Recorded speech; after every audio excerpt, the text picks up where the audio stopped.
오늘 설교의 제목은 각 사람 위에 하나씩 임하여 있더니라는 말씀인데요. 같이 읽어보겠습니다. 각 사람 위에 하나씩 임하여 있더니, 각 사람 위에 하나님의 성령께서 각 사람 위에, 여러분 한 사람 한 사람 한 분 한 분 위에 주의 성령께서 임하셨다는 그러한 내용입니다. 가르멜회 수도사 로렌스 형제는 하나님의 임재 연습이라고 하는 책을 썼습니다. 하나님의 임재 연습. 그는 18살 어느 겨울에 잎이 다 떨어진 마른 나무가 눈밭에 황량하게 서 있는 광경을 목격했다고 합니다. 황량하게 서 있는 그 나무를 보고 그 모습 앞에서 그는 다가올 봄이 가져올 변화를 깊이 생각했다고 합니다.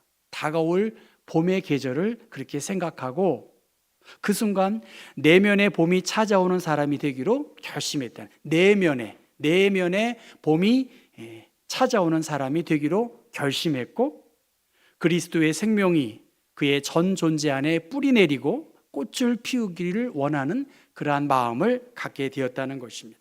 그러니까 그 겨울나무가 로렌스에게 설교를 했고, 그는 회개하고 하나님을 잘 믿어야 되겠다라고 하는 그러한 결심을 하게 되었다고 합니다. 그러면 로렌스는 무슨 일을 했을까? 수도원의 요리사가 되었다고 합니다. 남은 생을 솥과 냄비 사이에 보냈다는 거예요. 식사를 준비하고 빵을 굽고 부엌 바닥을 쓸면서 그의 궁극적 관심은 하나님의 임재를 연습했고, 그 임재하심을 글로 쓴 것이 바로 하나님의 임재 연습입니다. 300년이 지난 지금도 그의 글들은 그리스도인들이 읽고 그 책 안에서 평화와 새로운 에너지를 발견하고 하나님의 임재에 대한 단순한 연습이 바로 이러한 기본에서 돌아가야 한다는 것을 가르쳐 주고 있습니다. 우리가 알고 있듯이 물은 99도가 아닌 100도에서 끓습니다. 그래서 이 100도를 티핑 포인트라고 합니다. 이 팁, 끝, 그리고 동사로 끝을 뒤집어 엎다라는 그 티핑 포인트입니다. 아무도 예상하지 못한 일들이 갑자기 폭발적으로 이르는 지점, 그것이 티핑 포인트입니다. 회사를 경영하는 사람들, 그리고 어느 공동체, 개인적으로도 어떤 터닝 포인트, 이런 것들을 기대하고 또 그것을 위해서 몸부림치고 있지요. 바로 오순절 성령 강림 사건, 그것은 하나님의 나라를 이루기 위한 어떤 티핑 포인트, 전환점을 이루는 것입니다. 누가는 사도행전을 기록하면서 사도행전에서 예수님께서 승천하신 뒤에 성령의 강림 사건으로 교회 공동체가 시작이 된 것을 증언합니다. 교회를 중심으로 세상 곳곳에 복음이 전파되는 일을 기록한 것이죠. 그것이 예루살렘이었고, 유다와 사마리아와 땅끝, 그리고 태평양을 건너 오늘 한반도 땅까지, 또 우리를 통해서 열방이 복음을 알게 되는 그러한 일들을 하고 있습니다. 특별히 사도행전 2장, 우리가 너무나 많이 알고 있는 성령 강림, 그리고 그 성령의 충만함을 입은 사도들, 그 교회 공동체, 그리고 신도들이 행복한 큰 기쁨을 이루는 그러한 증언을 하고 있습니다. 사도행전 2장, 오순절 날이 이미 이름에 그들이 다 같이 한 곳에 모였다. 성령을 보내주시겠다라고 하는 그 예수님의 약속을 따라 제자들과 무리들은 기도하는 시간을 갖게 되었습니다. 오순절, 예수님께서 죽으신 후, 그리고 부활하신 지 7째 주간이 되는 그 오순절 날 제자들이 한 곳에 모였다고 누가는 기록하고, 그들이 모두 앉았을 때에 호련히 하늘로부터 강하게 불어닥친 바람 같은 소리가 그 공간에 가득했다는 거야. 성지순례를 가보니까 그 마가의 다락방이 얼마나 될까? 한 이 정도 되는 것 같아요. 제 기억으로. 마가의 다락방 120명이 모였다니까. 이거보다 저 로비까지 다 트면 우리 교회 공간 정도, 그것이 마가의 다락방이었던 것 같아요. 제가 본 것으로는요. 이 정도의 공간에 바람으로 가득 찼고 뭔가 새로운 기운을 느끼는 그러한 사건이 있었는데, 특별히 누가는 이 성령 강림을 세 가지로 이야기합니다. 여러분 2절 말씀 같이 한번 읽어볼까요? 호련히 하늘로부터 급하고 강한 바람 같은 무엇이 있었지요? 소리가 있었어요. 강한 바람 같은 소리가 그들이 앉은 온 집에 가득했다. 뭔가 청각적인 느낌이 있었다는 것이겠죠. 청각적인 느낌이 있었다는 것. 시내산에서 하나님께서 나타나실 때에 어떤 바람처럼 느끼는 것, 그리고 앞으로 활동하게 될 성령의 역사하심들을 예측이라도 하듯이 바람 같은 소리가 그들 가운데 들렸습니다. 그 다음 3절을 같이 한번 읽어보겠습니다. 마치 불의 혀처럼 갈라지는 것들이 그들에게 어떻게 해요? 보였다 그랬어요.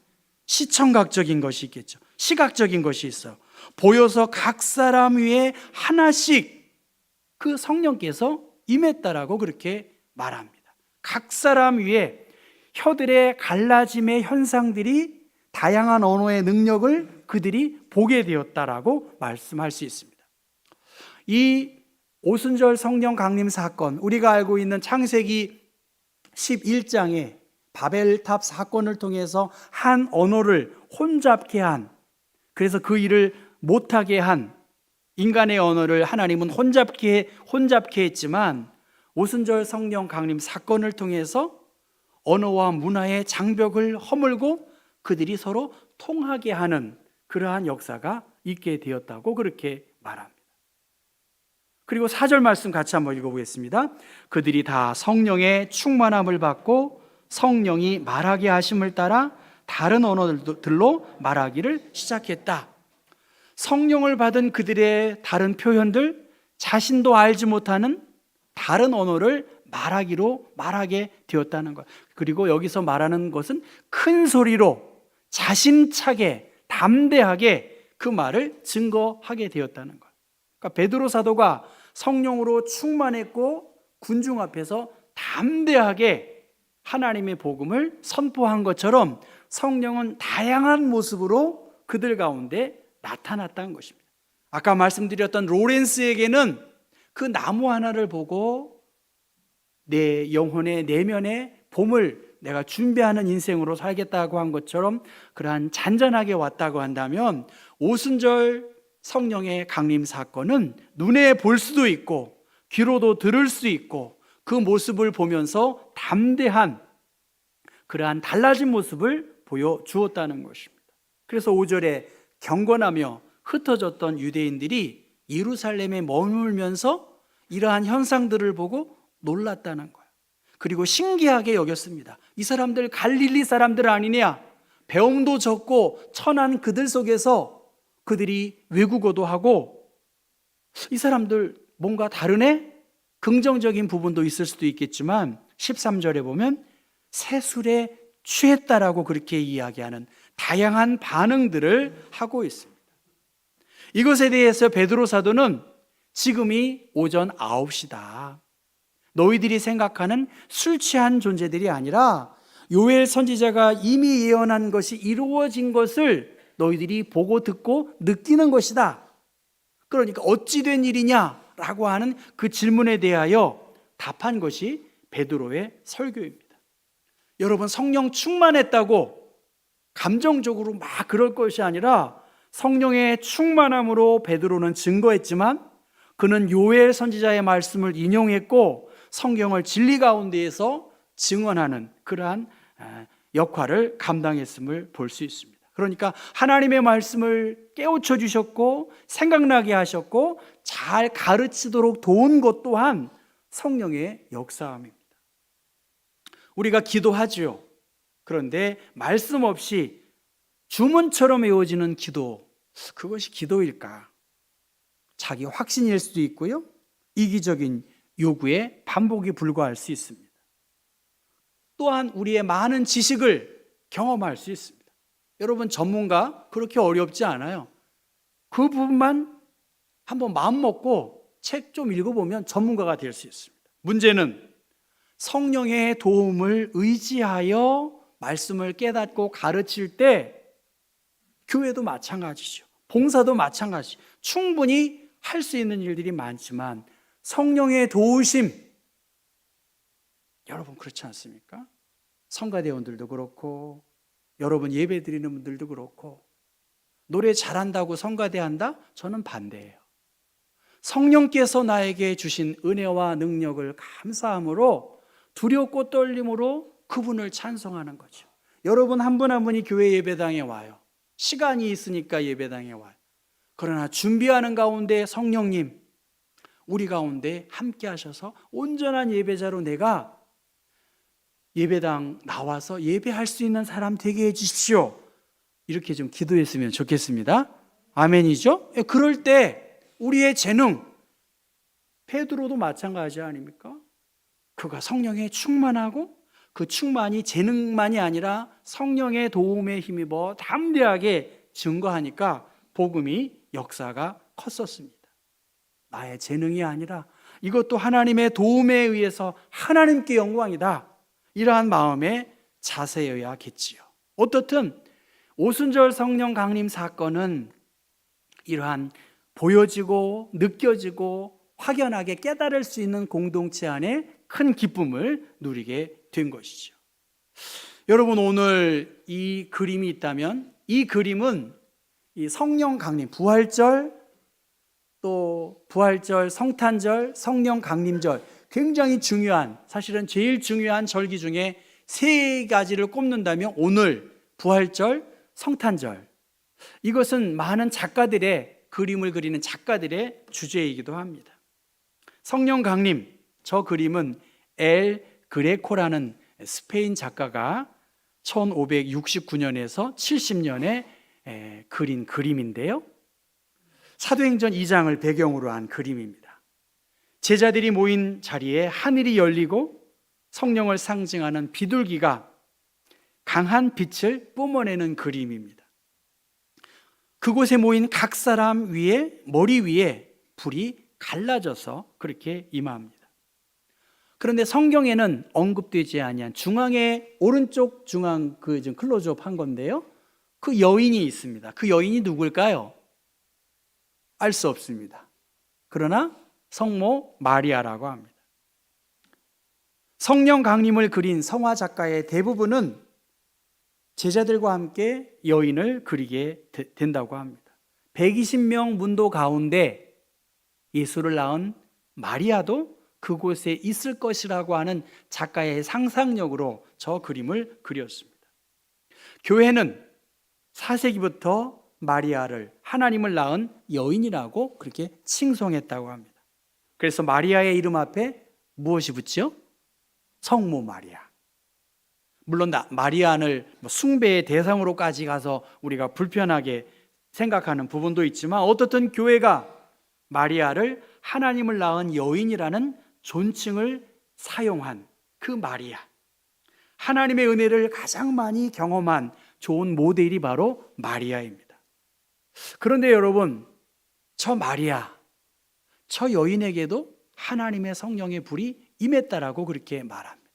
로마의 식민 지배 아래에서 저 여인, 힘도 별로 없고 재산도 별로 없고 우리가 생각하는 마리아, 그 정도의 아름다움을 가지고 있었을지는 저는 모르겠어요. 남성 중심의 사회에서 아무런 주장도 내세우기 어려운 그 힘든 그 젊은 마리아, 자기 스스로 마리아는 나는 천한 여인에 불과합니다 라고 그렇게 고백했습니다. 그 마리아에게 하나님의 아들을 잉태한다는 소식을 천사로부터 듣고 마리아는 하나님을 찬양하는 누가복음 1장의 말씀을 봅니다. 오늘로 말한다면 아무도 관심 기울이지 아니하는 그 여인, 힘없이 저 귀퉁이에 앉아있을 그 여인, 그러한 사람에게 하나님은 천사를 보내셨고 자신의 외아들을 보내주셨다는 거예요.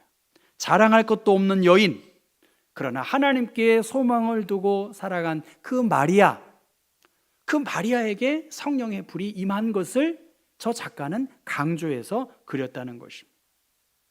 오순절 성령의 강림 사건, 제자들은 어땠을까? 예수님 자기의 어떻게 보면 대장 예수가 십자가의 처참히 못 박힌 그 환경에서 뿔뿔이 흩어지고 두려움 가운데 있는 그들, 커다란 슬픔 가운데 있는 그들, 불안하고 있는 그들에게 하나님께서 자비를 베푸셔서 함께 모여 기도하는 그들에게, 각 사람에게 하나님의 성령님이 임재하셨다는 것이에요. 하나님은 어떤 분이신가? 오늘 나에게는 이 성령의 강림이 예외적으로 흩어지는 것인가?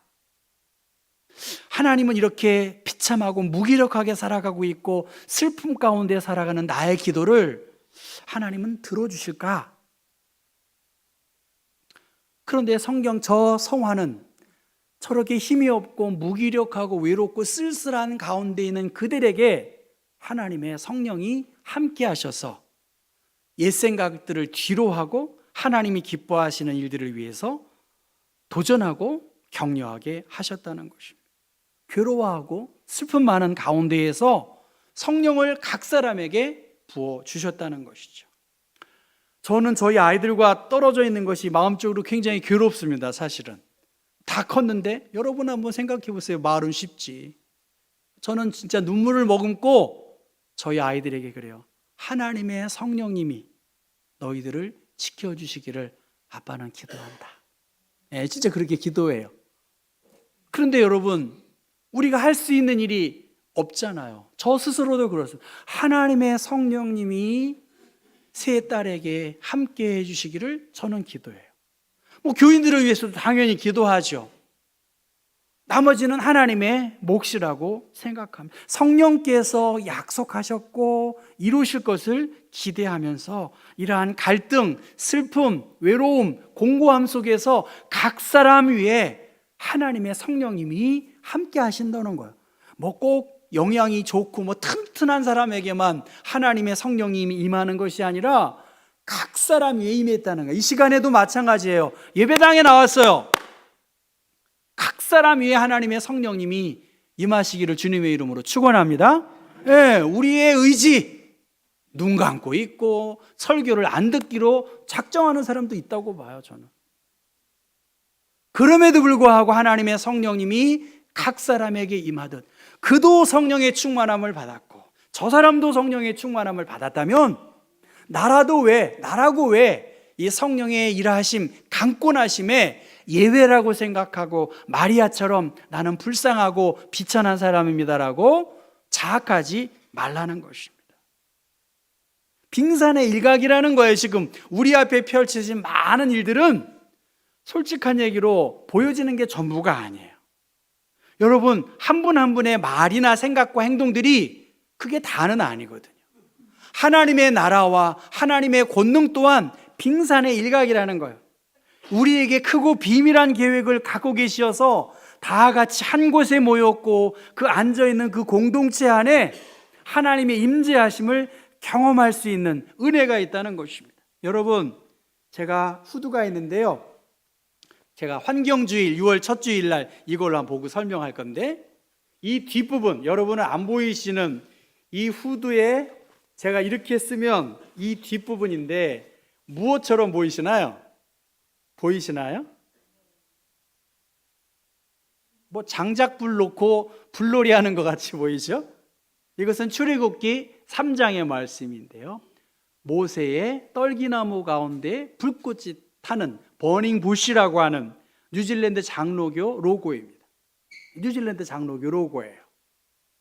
그러니까 출애굽기 3장에 우리가 알고 있는 모세는 40세 이후에 광야로 도망갔고 40년의 생활, 그 상황에서 호렙산에서 하나님이 모세를 부르는 거예요. 그런데 그의 눈에 비춰진 것은 그 떨기나무에 불이 붙었는데 나무는 타지 않고 계속 타오르는 그 하나님의 거룩함을 경험했습니다. 그 속에서 하나님을 만나고 그 실망과 좌절의 자리에서 이집트에서 바로에게 가서 백성을 구해내는 그러한 일들을 앞장서는 계기가 되었습니다. 모세야 모세야, 이리로 가까이 오지 말라. 너의 선 곳은 거룩한 땅이니 내 발에서 신을 벗으라. 하나님이 여러분에게 많은 비밀을 보여주셨어요. 로렌스처럼 혹은 모세처럼 혹은 저 마가의 다락방에서 말씀해 주시는 하나님의 노크 소리를 여러분 어떻게 듣고 계십니까? 오순절 성령 강림 사건, 단 유일해적인 사건이지만 하나님은 그의 약속을 지키기 위해 각 사람 위에 하나님의 성령을 보내주셔서 그들이 티핑 포인트처럼, 터닝 포인트처럼 그들의 신앙을 새롭게 해서 땅끝까지 이르러 복음을 증거하는 일들을 감당하게 했다는 것입니다. 존 스토트는 성령님이 계시지 않다면 그리스도의 제자가 된다는 것은 상상할 수도 없고 불가능하다는 거예요. 호흡이 없는 육체는 시체인 것과 마찬가지로 성령이 없는 교회는 죽은 교회라는 거예요. 여러분, 경복교회도 성령이 없는 교회는 사람들의 모임에 불과한 거예요. 그러나 한 사람 한 사람이 성령의 불을 받고 감동을 받아서 거룩한 꿈을 꾼다고 한다면 그것이 꼭 화려하고 대단한 스페셜리스트의 말이 아니라도 로렌스처럼 그의 삶의 자리에서 묵묵하게 하나님의 임재를 기다리는 사람들이 있다면 그 교회 공동체는 희망이 있고 성령의 능력 안에서 새로운 일들을 감당합니다. 예수님 또한 성령의 인도함을 받고 성령의 충만함을 받고 성령의 기름 부으심을 통해서 공생애를 시작했던 것이죠.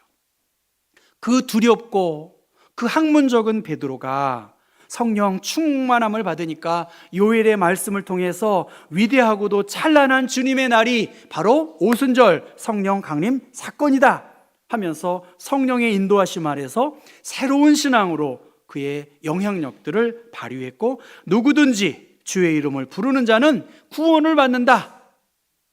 구원을 받는다.